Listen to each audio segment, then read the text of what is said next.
In this video, I have the DJI Avata 360 and we're gonna compare it against the DJI Avata 2 because we wanna see the difference in quality of the footage with these two sensors and these two cameras, and also, what really makes them different? Is it worth upgrading to the Avata 360, or should you just stick with the Avata 2 if you're trying to fly an FPV style drone? Because there is some major differences with the new Avata 360, and that's the fact that it's a 360 camera. So on the Avata 2, it's your standard FPV style drone, and that's basically what you're getting with the Avata 2. The Avata 360, you have single lens mode, which acts like the Avata 2. It's a single lens FPV style drone. However, you also get the 360 footage, which allows you to fly and reframe later. So you have more functionality with the 360, and you can also control this drone in different ways. You can fly it with the FPV goggles, or you can fly it with the standard RC2 controller, and you can fly this more like a traditional drone. However, the 360 style of reframing just opens up the creative potential with it. But the big difference between 360 and single lens mode is that when you're flying the Avata 360 in 360, you have a lens on the top and the bottom. Both of them stitched together creates an 8K sphere that you then punch into. When you're flying in the single lens mode, this camera rotates down and you fly with just that single lens. And so this is a 1-inch sensor. It goes 4K up to 60 frames per second, and there's no stitching together of your image. So you can have a great looking image out of the Avata 360. So what we're gonna do is I'm gonna fly this path with each drone. I'm just gonna fly down. There's some trees, there's some hills, and it's definitely windy right now. So I'm gonna fly down and then fly back, and I wanna compare these side by side so we can really see, is there a major advantage with the new sensor on the Avata 360 if you're trying to fly this drone in that single lens FPV style mode.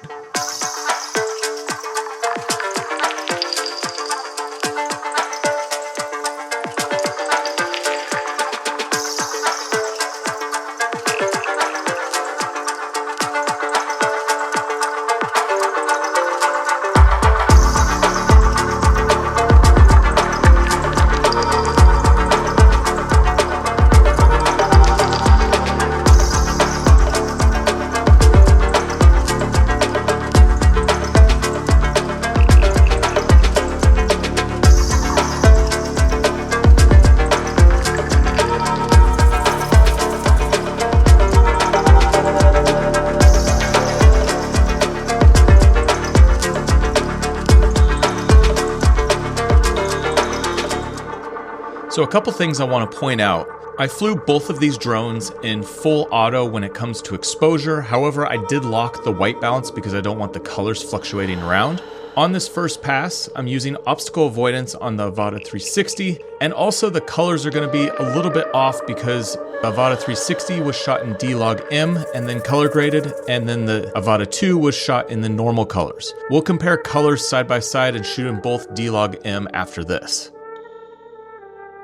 Now let me show you something weird that was happening with the Avata 360 when I had the obstacle avoidance turned on. So as we're flying down this trail and we come across like these trees and whatnot, you'll see these like kind of jumps where the obstacle avoidance was basically stopping the drone from moving even though there wasn't something directly in front of it.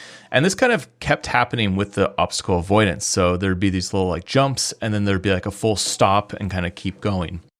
So here's that same path that we just watched through the goggle view. And you could see that with the Rocksteady turned on, it smoothed out a lot of these bumps, but not gotten rid of them completely. You could still see at times the drone kind of slows down, speeds up, slows down, speeds up, and you don't really have a full fluid motion with the drone.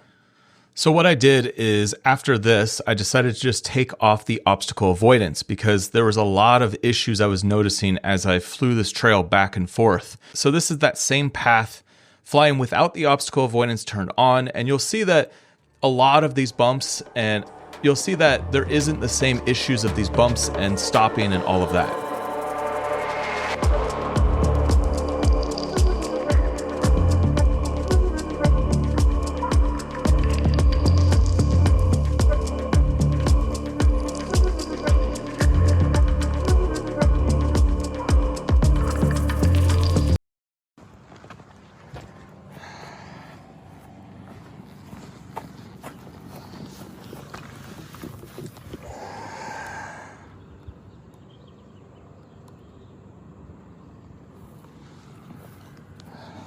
All right, so I just crashed the Avata 360, cleaned it up. It had a little bit of tree sap on it.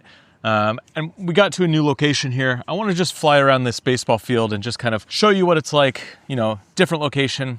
We'll do the same kind of side by side. But something that I'm noticing with both of these drones is that they fly a little bit different. With the Avata 360, when you're using the obstacle avoidance, it's very jumpy. So like there's so many instances, and I'm sure you noticed this in the footage, that like when it's going towards a tree, it just stops, or it like kind of stops, it stutters, and there's not even anything in the way. Like it happens so often, and that's why I turned off the obstacle avoidance, which then, you know, I ran into a tree as well. But when I was flying without the obstacle avoidance turned on, I felt like I had less control with the Avata 360 in the FPV mode than I did with the Avata 2. I don't know exactly what the difference is, but I've noticed that like it's a lot easier to control and manipulate the drone in the sky with the Avata 2 than it is the Avata 360. It might be like a little bit of a power difference between the two, or just like the way that they fly, but the Avata 360 doesn't feel as, you know, responsive, if that makes sense.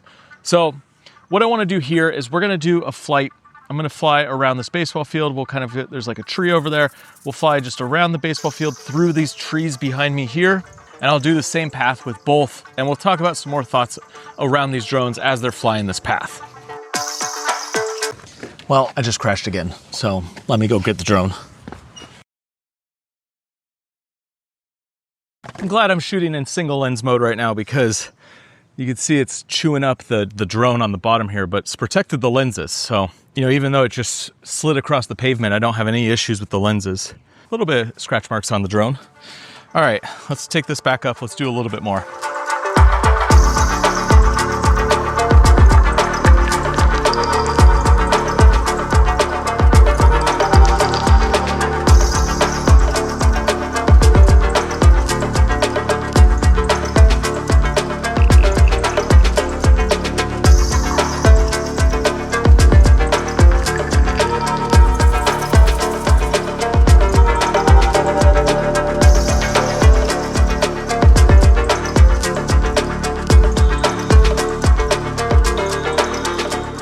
So with both of these, I'm shooting in auto exposure. Again, we're locked on our white balance, and I'm shooting both in D-Log-M and color grading with my D-Log-M conversion LUT. So you can see, so these are shot in the exact same settings, and any difference would be the cameras that you're seeing a difference. So really, if you're gonna be flying FPV with the Avata 360, you're gonna wanna be using it with obstacle avoidance turned off. So it's gonna be flying very similar to the Avata 2. Like the obstacle avoidance is good, like it's gonna stop you from hitting things, but it's like not good in that it's just jumpy, so it's not gonna give you like smooth footage. I've flown this drone in a bunch of situations and it keeps doing the same thing, where like this obstacle avoidance, it just like and like I'm not even going over anything crazy, like I'm just flying over the fence here into this baseball field and back out, and it's like not responding super well. So if you're getting this drone for this, you know, FPV style of flying, the new obstacle avoidance in this doesn't really help you, because you're gonna have to turn it off to really get the level of FPV that you expect from like an Avata 2, where it just feels very smooth and fluid.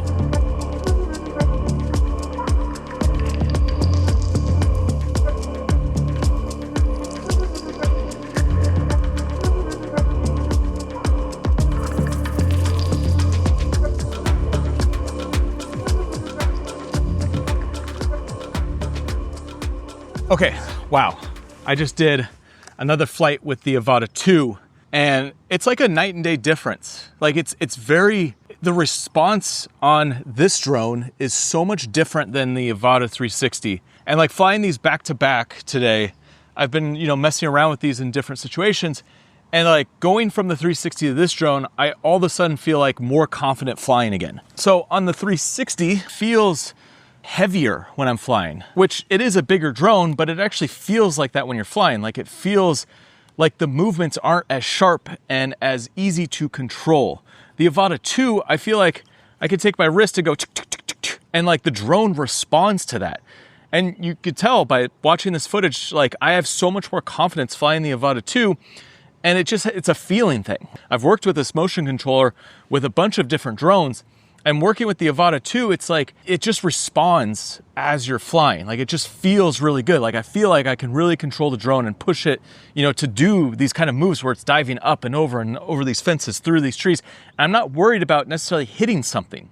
Whereas on the Avata 360, I do that same motion. It's not as a quick response. Like, it's kind of sluggish. And that's why it's a little bit harder to control through this motion. Don't get me wrong, you could still fly the Avata 360 as an FPV style drone. It's set up as an Avata. Like, it's just coming from the Avata 2. There is a difference. And if you are someone who's like deciding for the FPV capabilities, well, in terms of flying the FPV capabilities, the Avata 2 definitely wins in this case. Now, in terms of camera quality, that's one of the big things we've been looking at throughout this entire video. You know, you're gonna have to be the judge of that. Looking at these two images side by side, I'm flying in the same color settings, the same situation, flying 4K 60 with both. So, you know, you tell me in the comments, like, do you think that the upgrade to the 1-inch sensor on the Avata 360 is worth it for a little bit more limited flying capabilities? And keep in mind, this whole video I've been shooting the widest lens on both of these drones. There is options to narrow the field of view if that's something that you want, but, you know, for the case of this, I've been shooting at the full width of both of these drones. Now, all of this has been shot in the rock steady mode. I want to do one more test where we put these side by side with the horizon steady mode on. And this is where it locks that horizon, it punches in on the footage, but by punching it on the footage, it keeps it completely stable and you don't see any rotation with the drone and you don't see the horizon dip in either direction.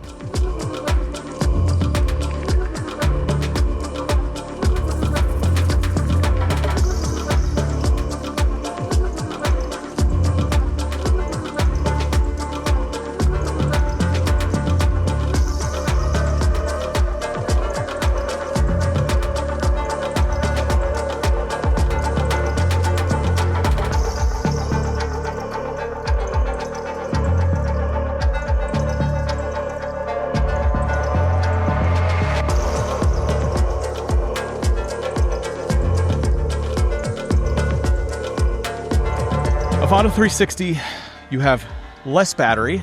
You only get like 15 minutes and it feels like it runs down faster when you're in this FPV style of flying because it's just using more power as you're whipping around. Avata 2, you get like 20 minutes of battery. So it is noticeable, the difference. The 15 minutes or less is not the best. And it's one of the things that is kind of frustrating about the Avata 360 is that, like, don't go backwards. Don't make the drone less power. Like, at least make it the same as the previous generation. Big advantage is the 360. So in this video, we've been talking all about this FPV style flying. That's really what I wanted to, you know, compare between these two drones. The FPV flying is very different. When I keep going back and forth, it's like the 360, the Avata 360 feels like it just doesn't respond and like it kind of like drifts a little bit and like there's times where I feel like I'm just gonna crash it again. Whereas the Avata 2, it's like, you know, I have this motion controller and I feel like I do this and it responds immediately. I go up, it responds immediately. And like, I feel very confident when I'm flying in that way. So if you are getting these drones for, you know, just FPV flying, the Avata 2 definitely flies better. But you have the better sensor on the Avata 360 and you have that 360 capabilities, which just opens up the whole range of what you can do with this drone. And then you can fly it with a normal controller. You can do